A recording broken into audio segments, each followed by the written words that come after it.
Vamos a hablar acerca del mensaje que tiene el Señor a la iglesia de Esmirna, ¿verdad? Un mensaje lleno de esperanza, un mensaje a una iglesia que estaba pasando por tiempos difíciles, que estaba pasando por tiempos complicados. Y vamos a ver lo que dice el Señor a esta iglesia, que no tiene que ver a una iglesia que es diferente a la nuestra. Este mensaje tiene que ver con nosotros, tiene que ver con nuestros corazones.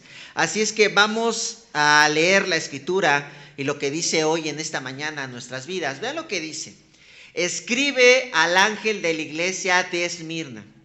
Esto dice el primero y el último, el que murió y volvió a vivir. Conozco tus sufrimientos y tu pobreza. Sin embargo, ¿qué dice? Eres rico.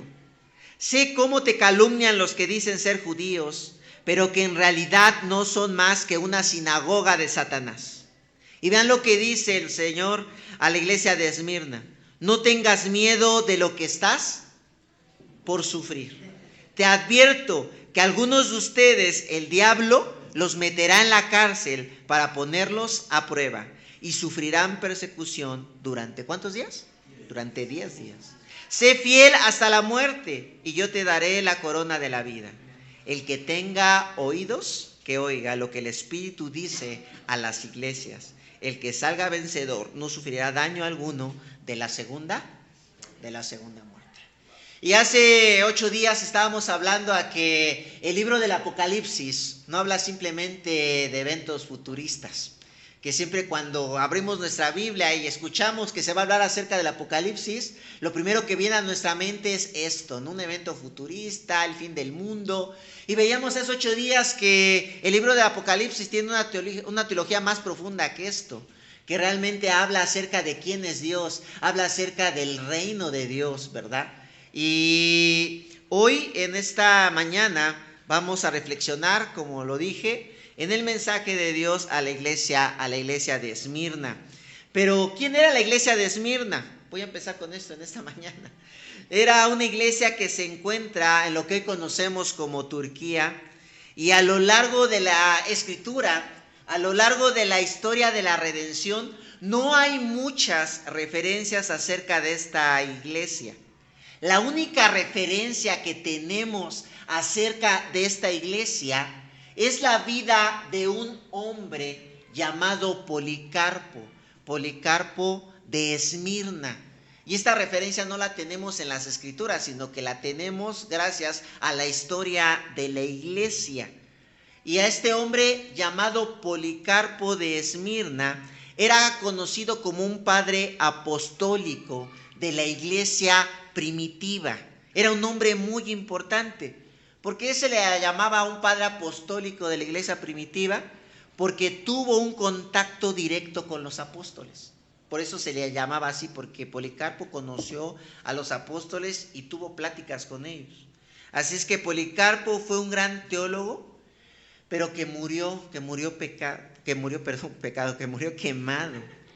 La historia cuenta que las autoridades romanas le exigieron jurar por el César y maldecir a Cristo.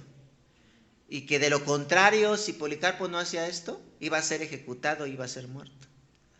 La vida de Policarpo apunta al contexto de la iglesia de Esmirna. La iglesia de Esmirna estaba sufriendo dolor y estaba en una gran persecución. Pero vean la respuesta de este hombre llamado Policarpo ante el dolor y ante la persecución de la iglesia. Vean, me encanta lo que dice. Tomé un texto de sus palabras, de lo que él dijo, ¿verdad? Lo que dice la historia de la iglesia acerca de cómo él respondió ante el dolor y persecución de la iglesia. Vean lo que dice él cuando las autoridades romanas le dijeron que negara a Jesús. Vean lo que dice. Dice, lo he servido por 86 años y él jamás me ha hecho ningún mal, dijo Policarpo con plena convicción. ¿Cómo voy a blasfemar en contra de mi rey que me salvó? Como el procónsul seguía insistiendo para que Policarpo jurara por el César, el santo respondió: Si vanamente crees que voy a jurar por el supuesto poder divino del César, como dices, y si pretendes no saber quién soy, escucha bien claro esto. Soy cristiano, y si quieres conocer el mensaje cristiano, organiza una reunión y permite que dé razón de mi fe. La fidelidad, amigos, de este hombre era realmente sorprendente. Pero ¿qué es lo que lleva a Policarpo a ser fiel en medio de la persecución? ¿Qué es lo que lo lleva a no negar a Jesús, a pesar de que las autoridades romanas le dijeron, si no lo niegas, te vamos a matar? ¿Qué fue lo que le llevó a Policarpo a no negar de su fe en Cristo? ¿Qué fue lo que lo llevó a ser fiel? Porque este hombre enfrenta con valor su muerte, porque su esperanza está en Dios, porque su confianza está en Él. Así es que en esta mañana quiero preguntarte a lo más profundo de tu corazón. ¿Tu confianza está en el Señor? ¿Tu confianza está en Él?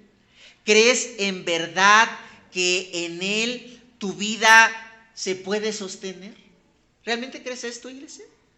¿Crees que Él es suficientemente todo para tu vida?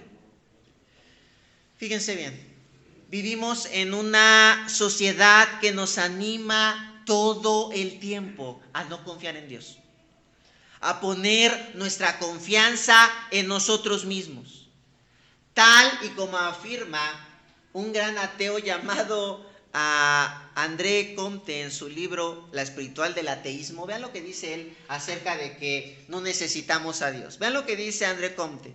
Dice, un hombre no necesita la religión para ser humano. Es lo que dice este hombre.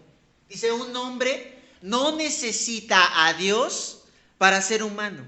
¿Qué significa esto? ¿Qué es lo que quiere decir este ateo, este hombre llamado André Comte? Lo que quiere decir es que las personas, según él, podemos ser buenos padres, podemos tener un buen matrimonio, podemos ser excelentes profesionistas, podemos criar a nuestros hijos, podemos tener finanzas sanas sin Dios.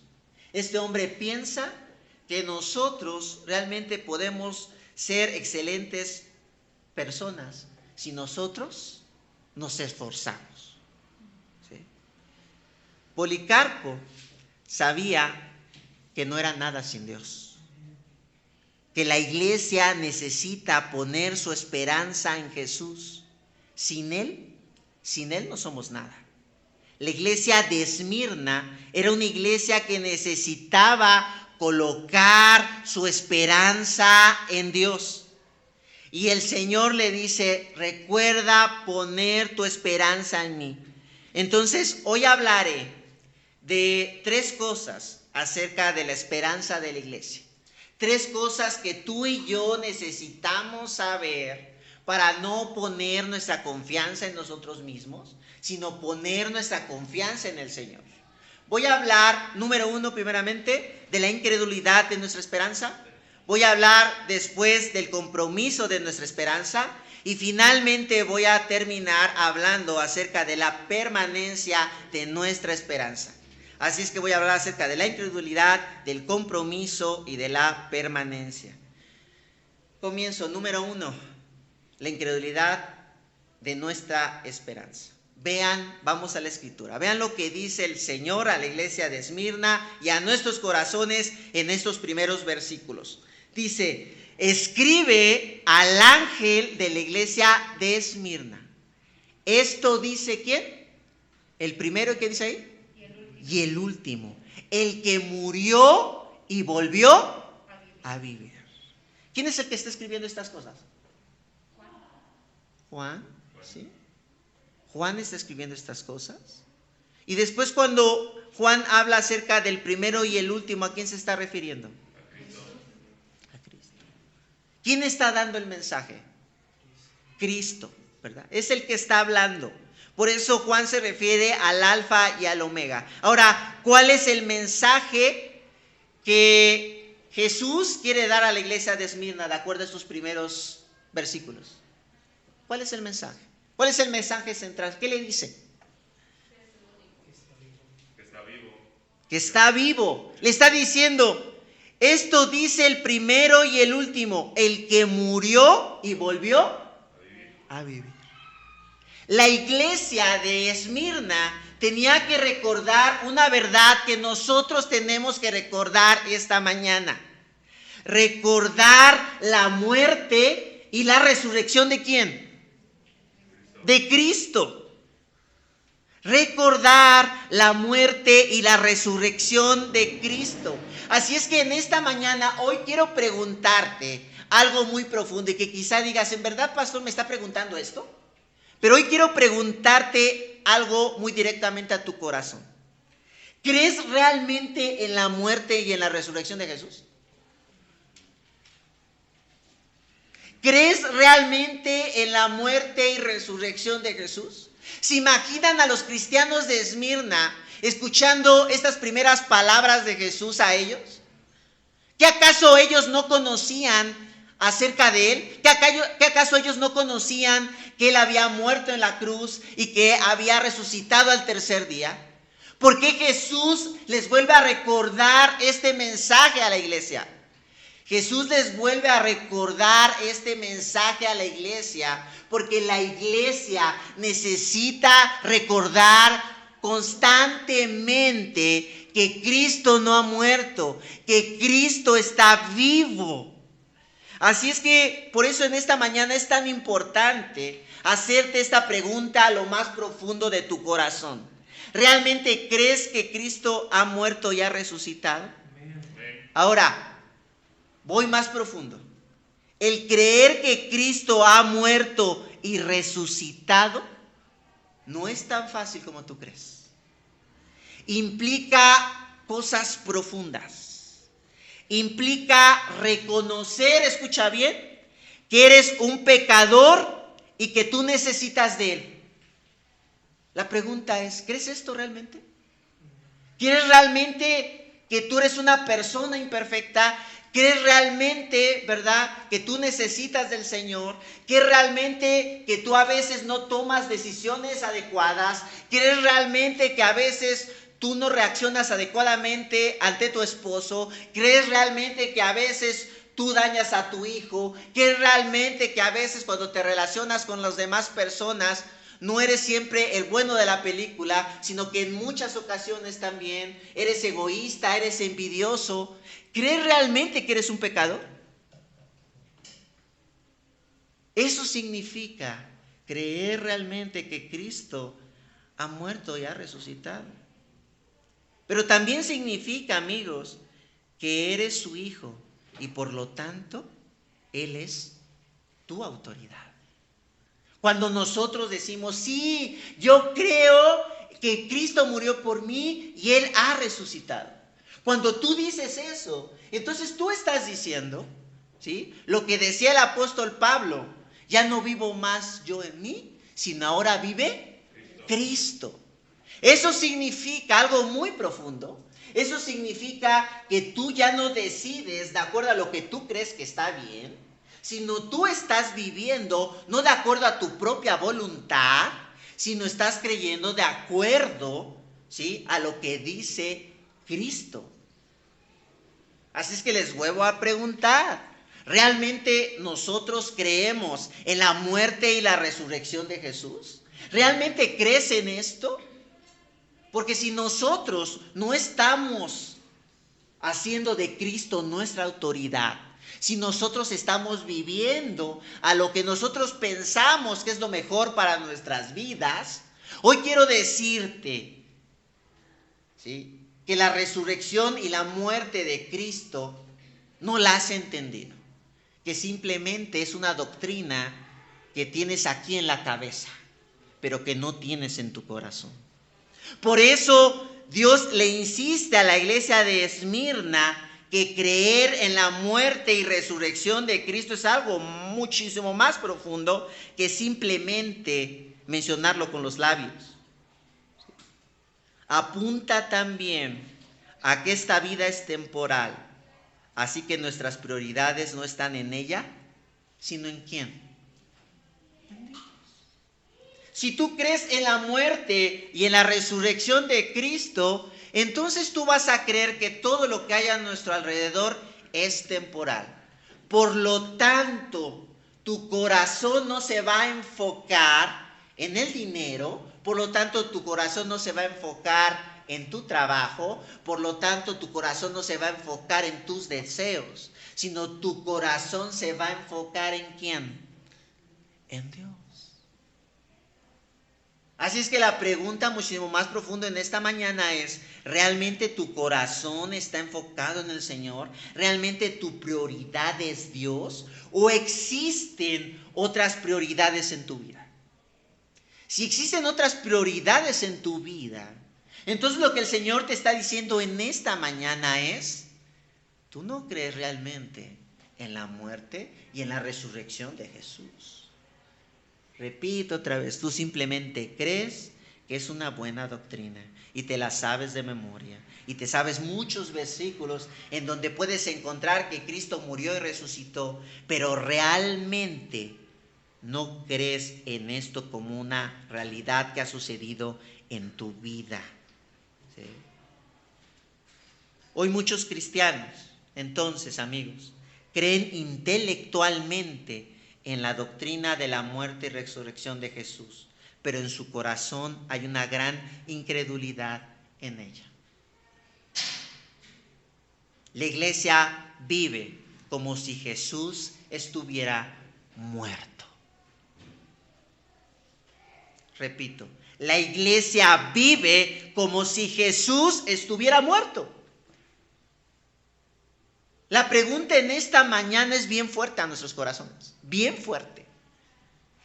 Para nosotros, Iglesia Fuente de Redención, ¿vivimos como si Jesús estuviera muerto? Esta es la forma en que viven las personas en la sociedad, ¿cierto? Es el mensaje de la filosofía moderna, que es encabezada por el gran ateo llamado Nietzsche, que dice, Dios ha muerto, Dios sigue muerto y nosotros lo hemos matado. Y cuando Nietzsche dice esto es que el ser humano no quiere nada con el Señor, que el ser humano no toma en cuenta a Dios para nada. Pero a veces nosotros señalamos a los ateos pensando que son los únicos que ignoran al Señor. Pero ahora el mensaje de la iglesia de Esmirna nos recuerda que no solamente son los ateos los que a veces se olvidan del Señor, sino también los que creemos en Él.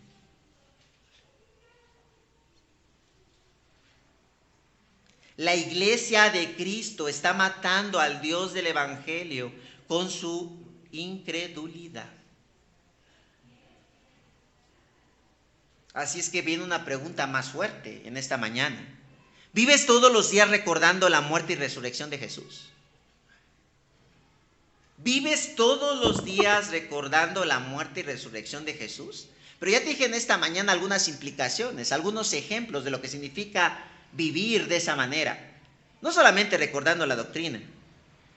Hoy en esta mañana tenemos que reconocer nuestra incredulidad en Dios. Reconocer que pensamos que la obra de Cristo es irrelevante.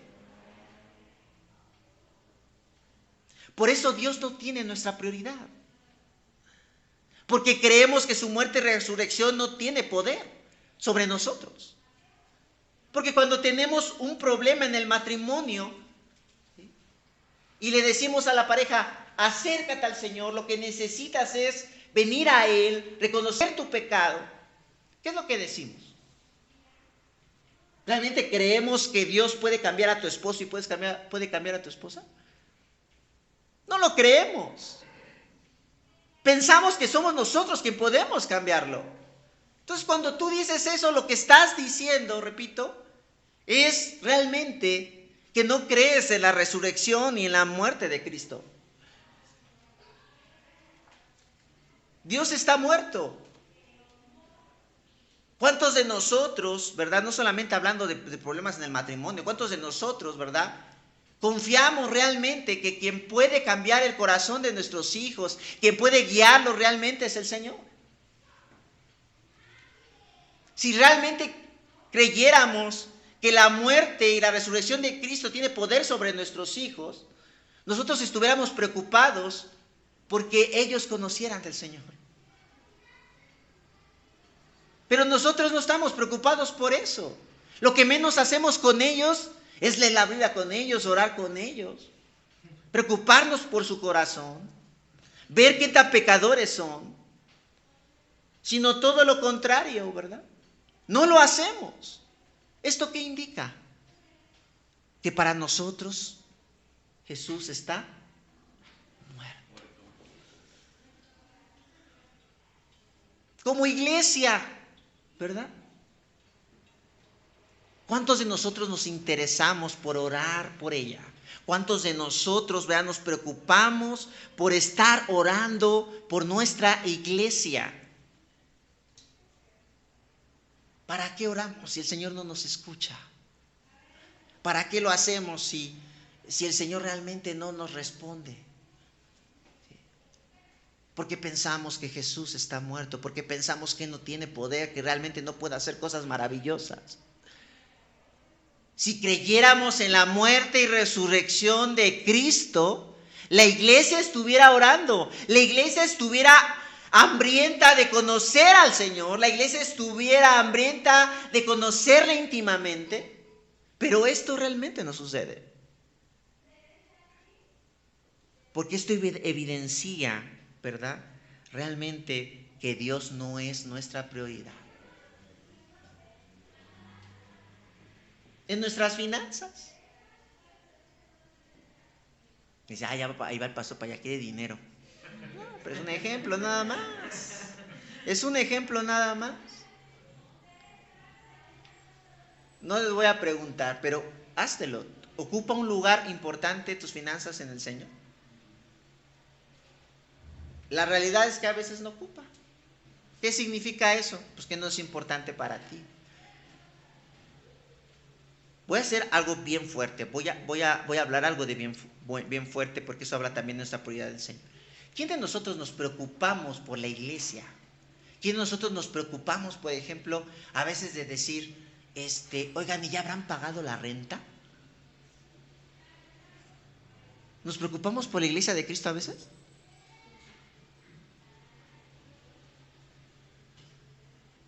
¿Por las necesidades que hay? ¿Qué pasa cuando no estamos haciendo eso? ¿Por qué no nos preocupa?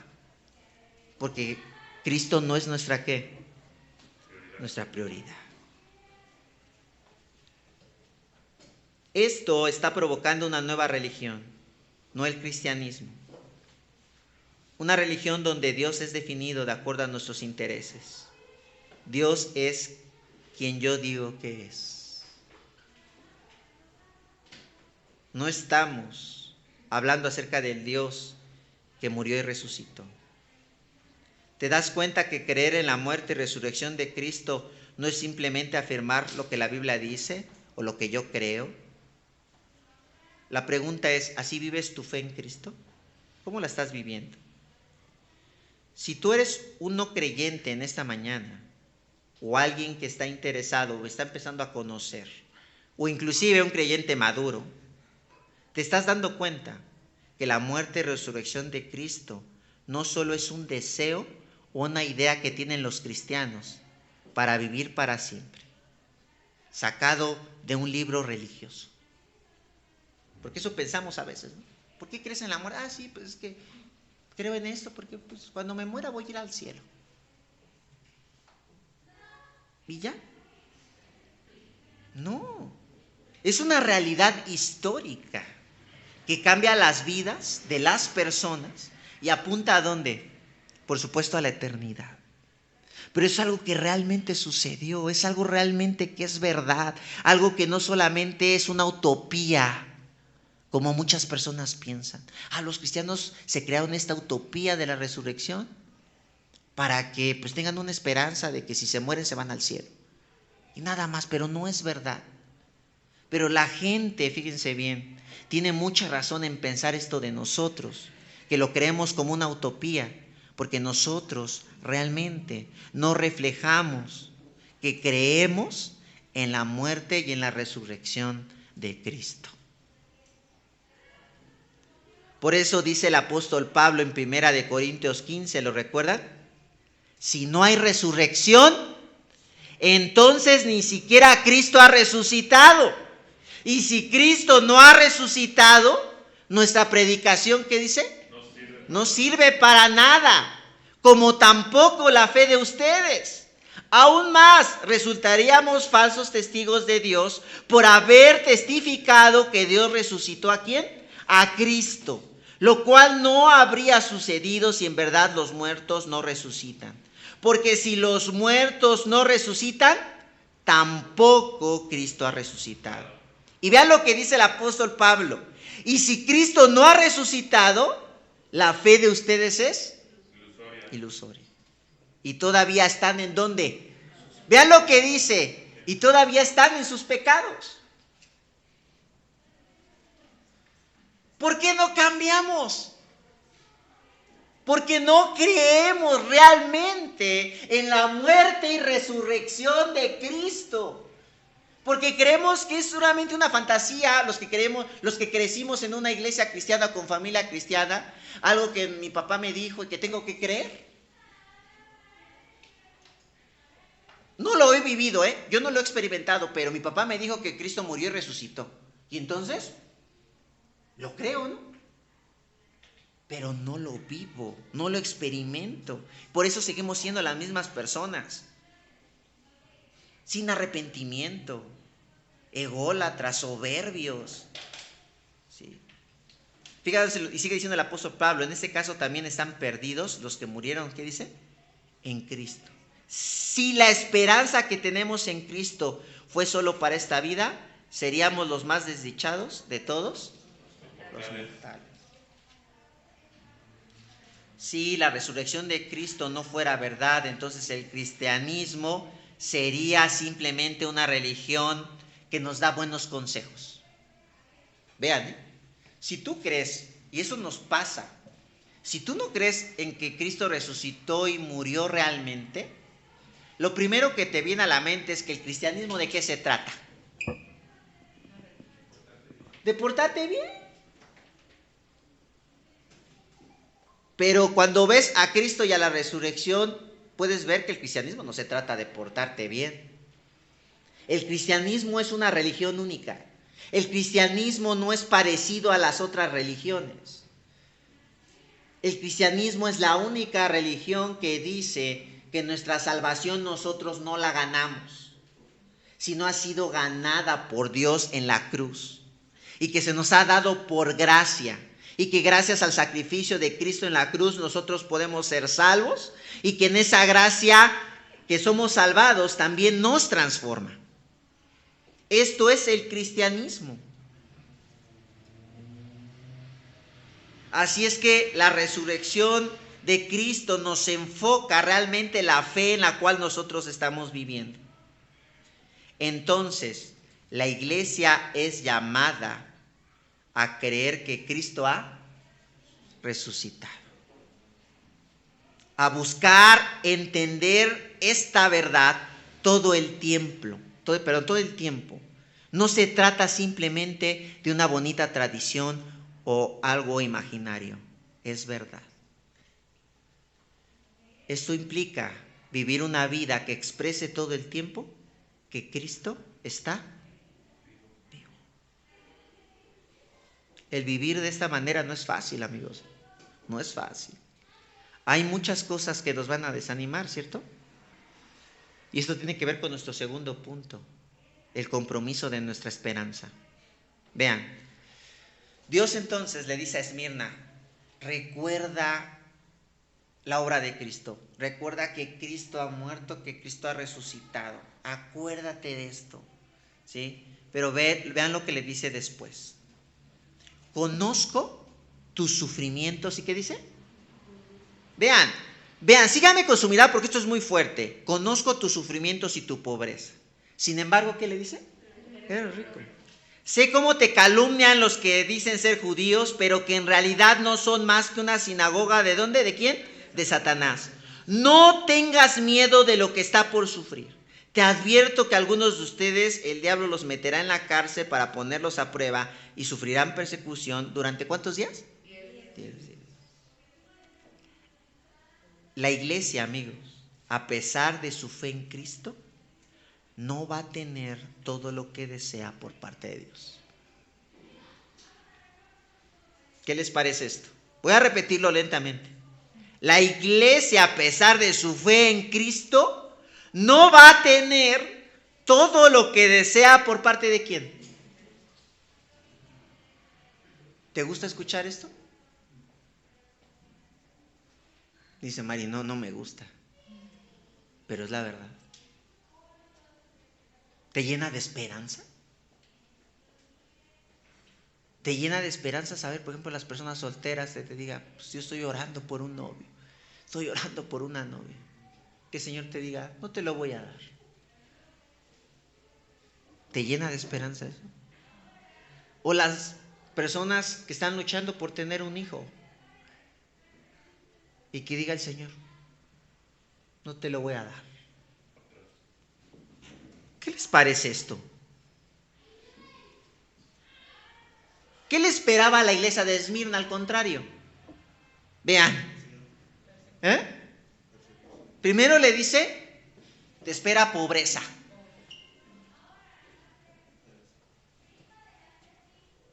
Pastor, ¿qué no venimos a la iglesia para que nos prospere y tengamos mucho dinero? Oiga, pastor, creo que ya me voy de aquí porque lo que yo esperaba es que mi cartera, en vez de salir vacía, salga ¿qué? Llena, que declare prosperidad. Pero le dice, vas a estar pobre. ¿Qué más le dice aparte de esto? Van a seguir hablando mal ¿de quién? De ti. Vas a seguir siendo calumniada. Vas a seguir experimentando el dolor de las otras personas. Y por si fuera poco, ¿qué es lo que le espera a la iglesia de Esmirna? La cárcel.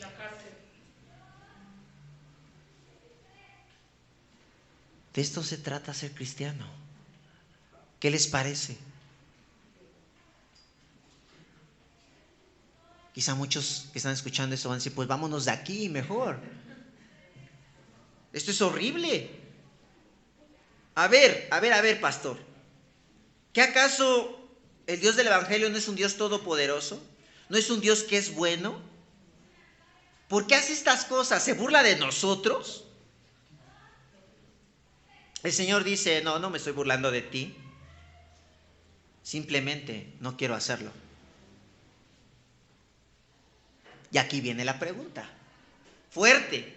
¿Estarías dispuesto a comprometerte con Dios si no cumple lo que deseas? Dicen sí. Yo digo que no. No. Es bien complicado.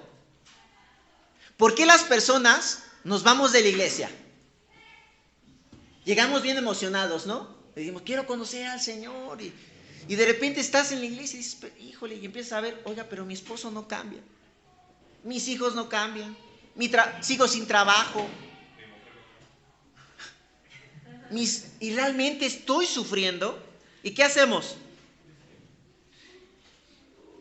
No, este Dios no me conviene. Este Dios no me conviene.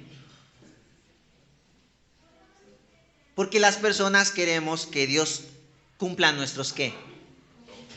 Nuestros objetivos, nuestros deseos. Es más, no solamente Dios, también la iglesia. Porque cada uno de los que estamos aquí queremos que la iglesia sea de una forma. Y a veces, si la iglesia no es como tú quieres, ¿qué hacemos? Nos vamos. Vámonos.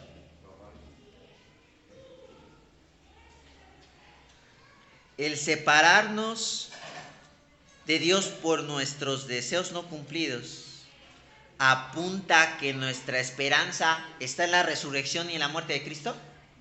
¿En dónde está? En lo que podemos obtener ¿de quién? De otras personas y de Dios también. Así es que, iglesia, viene una pregunta bien fuerte. Ahorita, hace un ratito, Claudia decía unas palabras muy sabias en la oración. Él decía, vamos a ir a un nuevo lugar, es un nuevo comienzo. En este nuevo comienzo, ¿cuál va a ser tu interés por seguir a Dios? ¿Cristo o tú? El Señor está confrontando a la iglesia de Esmirna, le está dando esperanza. Dice, no pongas tu esperanza ahí porque te esperan cosas bien complicadas. Hay religiones que prometen prosperidad y muchas personas se emocionan y llenan estas iglesias. Esto no es el Dios del Evangelio. Yo sé que a ustedes les gustaría que yo declarara sanidad en sus hijos, sanidad en sus matrimonios, que tuvieran trabajo en abundancia. Yo sé que eso les gustaría escuchar. Pero hoy quiero decirte que Jesús no te promete prosperidad, sino prueba.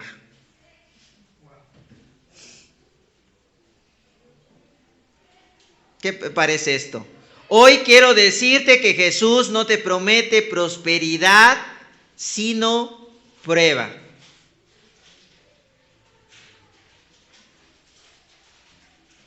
Espero que vengan el próximo domingo.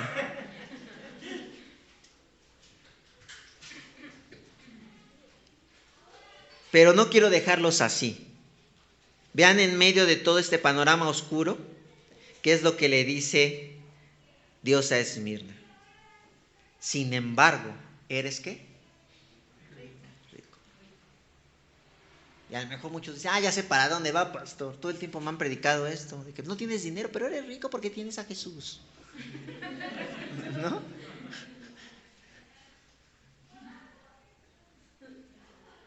Pero en verdad esto es una realidad.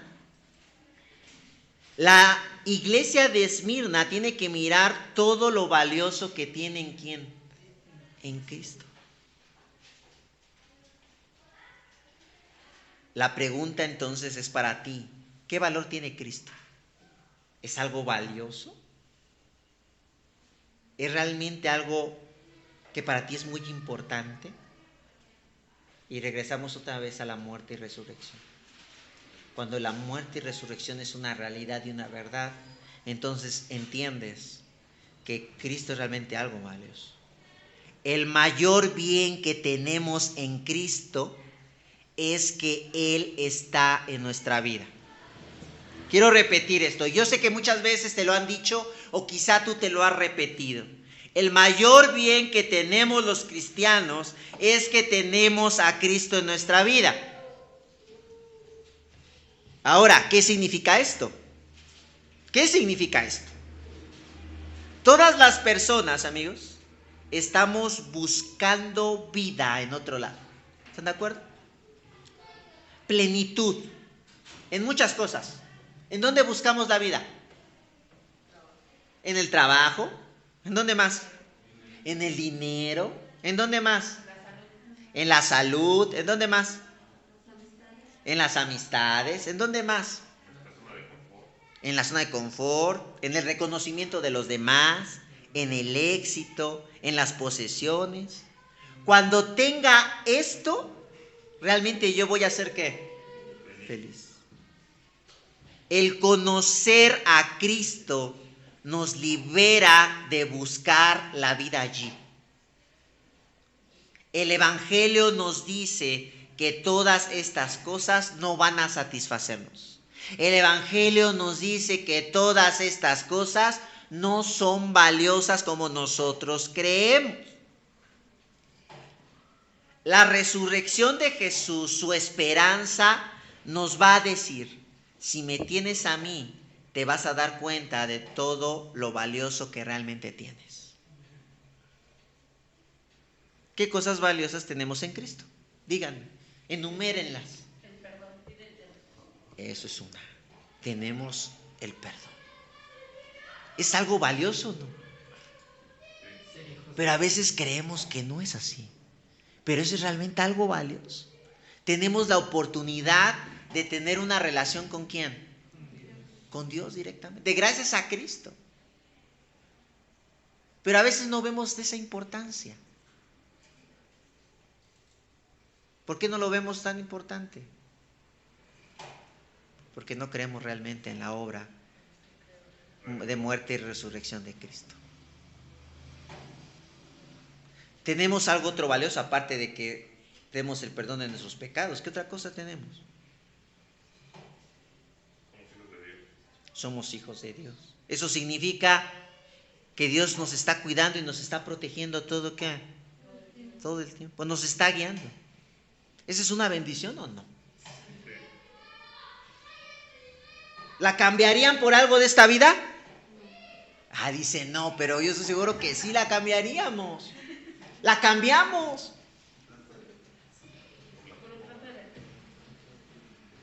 Otra bendición que tenemos y que no lo ven en verdad. Tenemos una ¿qué? Iglesia. ¿En serio, pastor? Algunos me caen muy mal, muy gordos. Es una bendición estar con ellos. Usted, porque nada más los ve cada 8 días. Pero a ver, viva con ellos. Es una bendición tener una iglesia. Es una bendición tener una familia que conoce a Dios. Es una bendición tener un hogar por toda la eternidad. ¿Vale la pena seguir a Cristo aunque no cumpla tus deseos?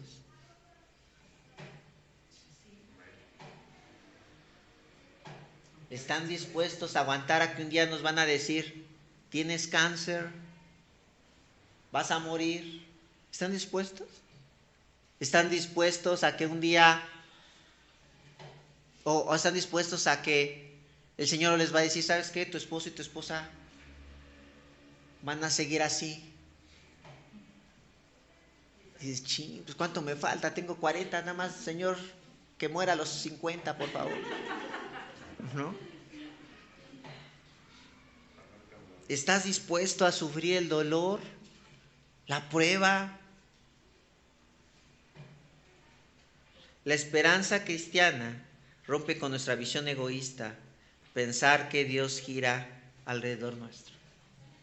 La resurrección y la muerte nos recuerdan, no, Dios no gira a tus planes, Dios está girando, sí, tú giras alrededor de Dios. Dios es el centro, no nosotros. Él siempre va a hacer su voluntad, no la tuya. El seguir a Cristo a pesar de la adversidad demuestra que quien te interesa es realmente Dios. No me importa que no reciba nada de Él. Entre comillas, porque hemos recibido lo más importante. Él nos dio a su Hijo Jesucristo. Él nos dio lo más valioso. ¿Sí? La iglesia de Esmirna es llamada a fijar su mirada en las riquezas del Evangelio. Eso lo dijo Jesús, ¿lo recuerdan? Mateo 5. Bienaventurado los pobres en espíritu, porque el reino de Dios les pertenece. Dichosos los que lloran, porque serán consolados. Dichosos los humildes, porque recibirán la tierra como herencia. Dichosos los que tienen hambre y sed de justicia, porque ellos serán saciados. Felices los compasivos, porque serán tratados con compasión. Dichosos los de corazón limpio, porque ellos verán a Dios. Dichosos los que trabajan por la paz, porque serán llamados hijos de Dios. Dichosos los perseguidos por causa de la justicia, porque el reino de Dios les pertenece. El Evangelio nos muestra el verdadero valor de la vida. Es Cristo. Caminemos aunque la vida no sea fácil, iglesia. No va a ser fácil, pero aquí estamos para apoyarnos unos a otros. Para exhortarnos a recordar que Cristo está vivo y no está muerto. Sigamos adelante. Y eso tiene que ver con el punto número 3, la permanencia de nuestra esperanza. Vean lo que le dice. Sé fiel hasta la muerte. Y yo te daré, ¿qué dice? El que tenga oídos, que oiga lo que el Espíritu dice de las iglesias. El que salga vencedor no sufrirá daño alguno de la segunda muerte. La muerte para muchas personas es el fin de todo. ¿Están de acuerdo? Hay una frase que utilizamos para afirmar esto. La esperanza muere al último. Pero Jesús le dice a su iglesia, no todo termina con la muerte. Hay una vida después de ella. Así que sé fiel. Que yo te daré, ¿qué dice? ¿Qué significa esto? Que todo lo que estamos haciendo como iglesia para Dios tiene repercusiones eternas. Todo lo que estamos haciendo como iglesia para Dios tiene repercusiones eternas. No se trata de que si ganamos la salvación, no se trata de que si hacemos vamos a recibir mucho. No, se trata de que Él se agrada de las buenas obras de su iglesia. Sé fiel. Aún en medio del dolor, yo sigo orando, sigo estando con el Señor, a pesar de que mi vida esté llena de la adversidad, a pesar de que tenga problemas, a pesar de que tenga enfermedades, yo estoy firme, yo sigo siendo fiel, yo sigo reuniéndome cada 8 días, yo sigo hambriento de la palabra del Señor. ¿Sí? Yo sigo ayudando en el orfanato, yo sigo compartiendo mi fe con otros. ¿Por qué? Porque eso le agrada ¿a quién? Al Señor. Cuando dice y tendrás la corona de la vida, no es una recompensa que ganamos por nuestras buenas obras, sino significa realmente, ¿sí? No tal como una recompensa, sino significa el gozo que el Señor tiene por lo que estamos haciendo para Él.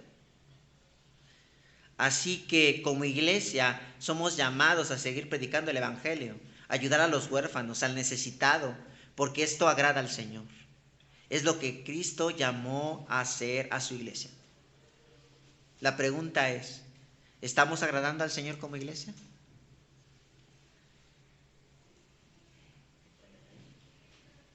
¿Qué necesitamos recordar? La muerte y la resurrección. Seamos una iglesia misional, cuya esperanza está siempre en agradar al Señor ¿en qué? En todo. ¿Por qué lo hacemos? Por Cristo. Esa es nuestra motivación. Y claro, Él nos va a dar la corona de la vida. Él se va a alegrar, va a decir, qué bueno que hiciste esto, gracias. Esto fue, termino con esto, lo que llevó a Policarpo a decir lo siguiente en su oración antes de la muerte. Vean lo que dice este hombre. Un hombre que no dice, Señor, me van a quemar, ¿por qué vas a permitir esto? Eres tan malo, yo no quiero sufrir esto. No, él está puesta su mirada ¿en dónde? En Cristo, en la resurrección. Él está pensando, ok, esta vida es difícil, es complicada, pero lo más valioso yo ya lo tengo. Eres tú. Vean lo que dice, esta oración tremenda. Dice, Señor Dios Todopoderoso, Padre de tu amado y bienaventurado Hijo, Jesucristo, por quien hemos venido en conocimiento de ti. Dios de los ángeles, de todas las fuerzas, de la creación y de toda la familia de los justos que viven en tu presencia. Yo te bendigo porque te has complacido en hacerme vivir en estos momentos en que voy a ocupar un sitio entre tus mártires y a participar del cáliz de tu Cristo, antes de resucitar en alma y cuerpo para siempre en la inmortalidad del Espíritu Santo. Concédeme, dice Policarpo, sea yo recibido hoy entre tus mártires, y que el sacrificio que me has preparado tú Dios fiel y verdadero, te sea laudable. Yo te alabo y te bendigo y te glorifico por todo esto, por medio del sacerdote eterno Jesucristo, tu amado Hijo, con quien a ti y al Espíritu sea toda la gloria y la honra.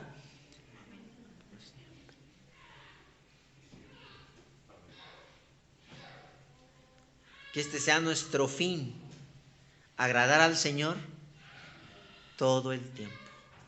¿Hay vida después de la muerte? Si sí la hay, entonces vivamos